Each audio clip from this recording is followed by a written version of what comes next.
Praticamente ho raccolto una serie di testimonianze che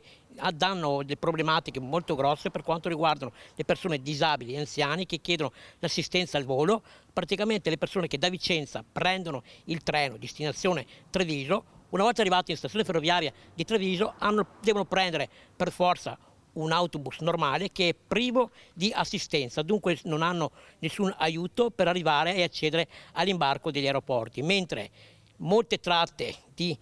stazioni ferroviarie accedono direttamente all'imbarco e collegati con l'aeroporto. È la denuncia del vice responsabile Dipartimento Disabilità e Sociale per Forza Italia Veneto, che evidenzia i gravi disagi che patiscono molti disabili vicentini nel viaggiare in aereo partendo dall'aeroporto di Treviso. Nello specifico il problema è quello dei viaggiatori che utilizzano il treno e che al momento dell'imbarco si trovano sprovvisti di qualsiasi tipo di assistenza per raggiungere i velivoli. Una volta giunti alla stazione ferroviaria di Treviso, infatti, i disabili sono costretti a salire sui normali bus di linea senza alcun tipo di accompagnamento alle partenze. Un tipo di servizio speciale previsto invece in altri aeroporti italiani come quello di Milano, dove esiste un collegamento diretto. Mi piacerebbe sapere come mai, e ho già verificato, il perché c'è questo problema, non hanno ancora risolto per risolvere queste difficoltà per i disabili. Voglio capire le problematiche se dipendono dall'aeroporto o dalla stazione ferroviaria, perché secondo me è un problema che va sollevato